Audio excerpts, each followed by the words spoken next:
KPU mengumumkan masih ada konflik sengketa pemilu melalui Bawaslu, dan Bawaslu sesuai dengan aturan akan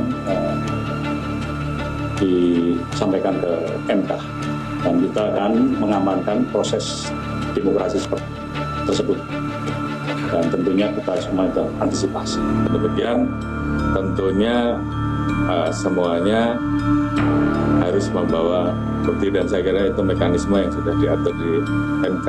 Kemudian pertanyaan yang terakhir tadi, tentu apalagi terkait dengan isu ada saksi dari Kapolda dan sebagainya, ya kita tunggu saja. Apabila memang betul ada melanggar, ya kita proses. Dan kalau memang tidak ada, kita tunggu saja seluruh hasil, dan kita doakan seluruh tahapan baik KPU, MK, dan pengumuman resmi semuanya dapat berjalan dengan baik dan hasilnya bisa diterima masyarakat. Terima kasih. Terima kasih Anda masih bersama kami di Panggung Demokrasi. Kita lanjutkan diskusi. Saya ke Bang Firman dulu. Bang Firman, Kubu 03 mengatakan akan menghadirkan Kapolda sebagai saksi. Nah, pertanyaannya apakah Kapolda ini yang mengalami secara langsung, karena ini penting dalam hal pembuktian yang kuat? Kami bukan dalam posisi menjawab itu dan memperkuat itu, tapi bahwa ada bagian nanti saksi ahli, saksi fakta, ya.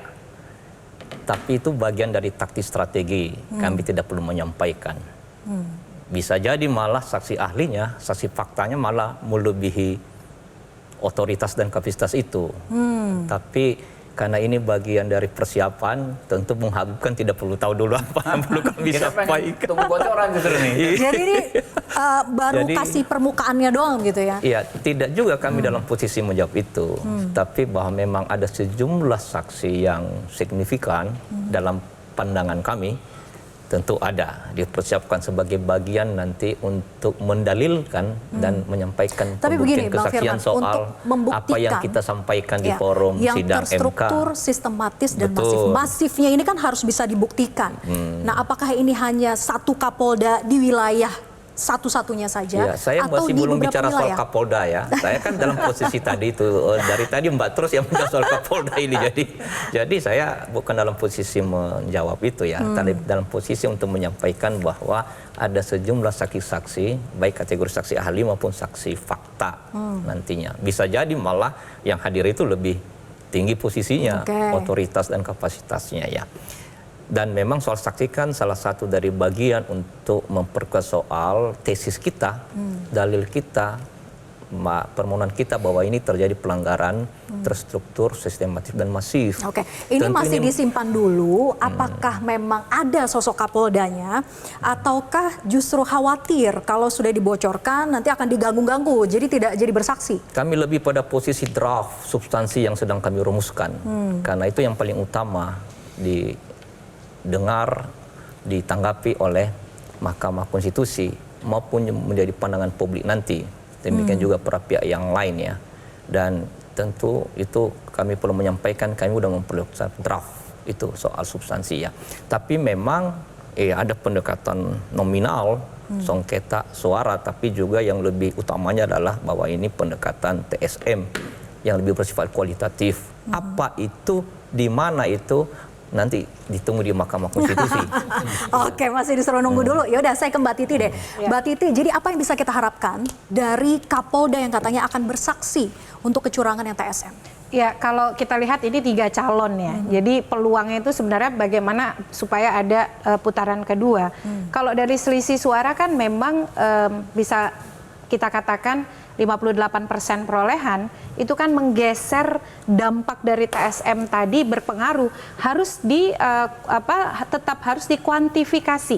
Jadi kecurangan yang diklaim misalnya politisasi birokrasi, politisasi sumber daya negara bansos, lalu kemudian politisasi aparat desa, itu kemudian berdampak pada sekian persentase suara. Misalnya 10% kah, 11% kah, lalu dengan kuantifikasi itu maka mestinya pemilu tidak berjalan satu putaran. Nah itu kan yang harus dibuktikan oleh para pihak. Tetapi para pihak juga harus jeli. Karena kalau kita belajar dari 2019, itu dilakukan oleh mahkamah karena mengejar persidangan yang hanya 14 hari kerja, pembatasan saksi, pembatasan ahli, bayangkan, ahli hanya ada 2. Kalau tadi misalnya disebut akan dihadirkan, pasti kan yang ingin dikonstruksikan oleh pemohon itu adalah bagaimana keluar dari jebakan mahkamah kalkulator, angka-angka, jebakan prosedural, tapi menghadirkan pemilu konstitusional yang dikehendaki, bahwa antara rentetan satu peristiwa dengan peristiwa yang lainnya, yang itu kemudian secara koheren membentuk hasil yang invalid, kan bisa dikatakan begitu, yang mesti bisa dikuantifikasi dengan angka-angka. Jadi walaupun dia TSM itu pun harus bisa diukur dampaknya pada perolehan suara. Karena bagaimanapun perselisihan hasil itu adalah menyangkut perolehan suara yang berpengaruh pada perolehan kursi. Nah, dalam hal ini karena tahapan kita bicara peluang, maka yang harus dimungkinkan adalah peluang putaran kedua oleh para pemohon. Tapi bagaimana membuktikan pra pencoblosan, Mbak Titi, yang sejauh ini digaung-gaungkan begitu ya, bahwa itu pengaruhnya jauh lebih signifikan daripada saat pencoblosannya? Iya, maka oleh karena itu pemohon harus bisa membuktikan berbagai dalil tadi ya, politisasi birokrasi, politisasi aparat desa, politisasi bansos misalnya, itu berdampak pada berubahnya, terbelokannya pilihan yang otentik, yang murni dari pemilih. Nah, maka harus ada data ini. Bansos itu disebarkan di daerah mana saja, pergeseran suaranya terjadi seperti apa, birokrasi yang terlibat seperti apa. Nah, oleh karena itu yang sebenarnya kita tunggu adalah terobosan dari Mahkamah Konstitusi. Mahkamah Konstitusi di beberapa perkara persidangan pilkada itu menyampingkan prosedur yang diatur di undang-undang. Contoh soal selisih ambang batas, karena mereka ingin memastikan konstitusionalitas pilkada.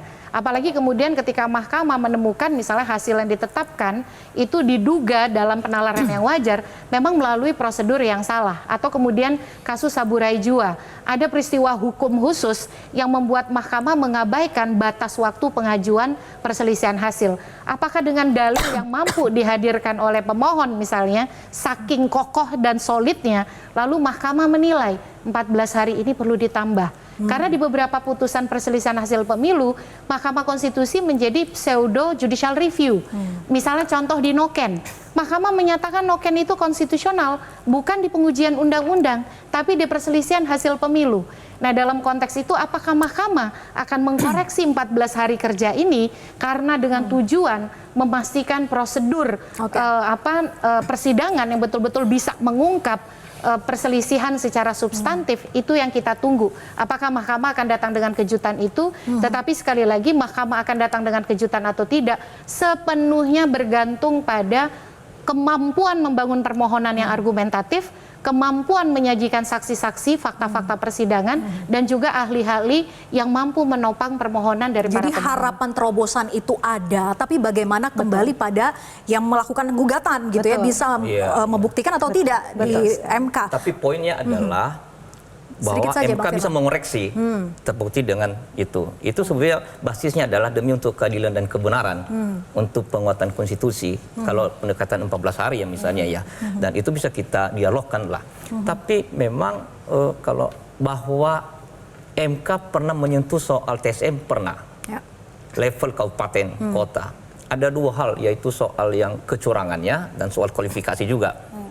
Contohnya misalnya soal yang NTT. Tadi itulah soal kualifikasi itu substansi. Nah, tapi bahwa pernah di Pilpres itu tidak. Tapi bahwa ada peluang, iya. Karena Mahkamah Konstitusi kita ini adalah ada demi keyakinan dan kebenaran, kan ada tafsir yang meluas dalam rangka untuk membuka peluang, ada paradigma baru itu loh. Jadi untuk itu maka tentu kita harapkan dan kami tetap persiapkan itu. Tetap pendekatannya tidak sekedar nominal ya, tapi juga substansial. Karena ada rentetan, ada relasi. Misalnya politik tadi ya, yaitu politisasi bansos, keuangan dan anggaran negara. Kalau didekati dengan pendekatan Bawaslu, kan itu terbatas, template-nya kan ada, itu loh. Misalnya ditemukan misalnya di sekitar ini. Tapi kan secara kebijakan makro, itu kan levelnya adalah kekuasaan pemerintahan negara. Gitu. Jadi relasi TSM itu menjadi penting di sini. Makanya tentu dalam permohonan kami, nanti tentu udah dipersiapkan sedemikian rupa itu. Oke, diperkuat secara pembuktian gitu ya. Saya ingin ke Mas Adi. Mas Adi Pray, dugaan mobilisasi suara dengan keterlibatan aparat, kira-kira gangguan tekanan politisnya itu akan seperti apa untuk bisa menghadirkan seorang Kapolda misalnya, kemudian tadi bahwa ada dugaan pencoblosan dengan politisasi bansos, akan seperti apa gangguan-gangguan politis ya Mas Adi? Ya saya kira sebenarnya hampir 4 bulan ini kita sering mendengarkan satu vocabulary yang terkait dengan TSM itu yang selalu diulang-ulang. Misalnya penggunaan aparatus-aparatus kekuasaan itu. Kalaupun toh itu terjadi, problemnya ada tidak yang mau bersaksi sebagai bentuk penggiringan dan operasi untuk memenangkan salah satu paslon. Misalnya kita juga sering mendengar bahwa begitu banyak misalnya kepala-kepala desa yang dipanggil kemudian digunakan sebagai instrumen untuk memenangkan calon. Kan kita juga bertanya, ada tidak kepala desa yang pernah dalam tanda kutip dimobilisasi atau diintimidasi untuk memberikan pembuktian bahwa dia bekerja untuk memenangkan salah satu paslon dan merugikan paslon yang lain. Ataupun misalnya kita juga sedang menunggu betul bahwa PJ-PJ kepala daerah yang itu ditunjuk ya oleh Presiden melalui Kementerian Dalam Negeri yang katanya juga konon dipakai sebagai alat untuk memenangkan calon tertentu dan merugikan yang lain. Ini kan variabel-variabel yang sebenarnya menurut kita sering kita dengar. Yang kita tidak pernah tahu itu apakah ada orang yang mau bersaksi untuk ini. Yang bisa melakukan ini adalah pemohon nantinya di Mahkamah Konstitusi. Kalau kita sepegiat demokrasi, kelompok civil society, paling mungkin hanya mampu mengkritik dan itu harus diungkap sediungkap-ungkapnya. Itulah Mbak Vera yang saya selalu mengatakan bahwa kadang seringkali bahwa mengungkapkan kecurangan itu saya kira agak rumit memang. Mengacu hasil pemilu pasca reformasi 2004 sampai yang terakhir 2019 yang lalu, ini kan hampir tiap hari kita mendengar istilah kecurangan, tapi sekali lagi tidak bisa diungkapkan dengan valid, dengan data-data yang faktual.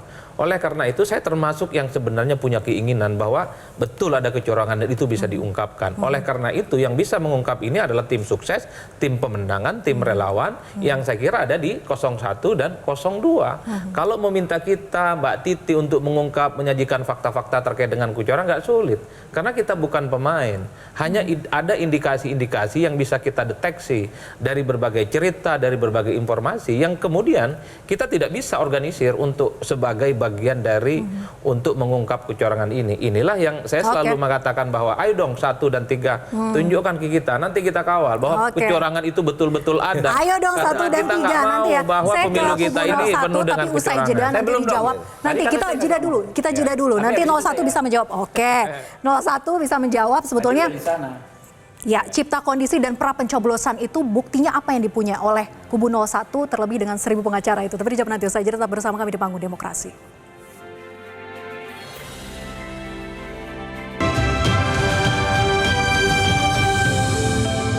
Jelajahi cara baru mendapatkan informasi. Download Metro TV Extend sekarang.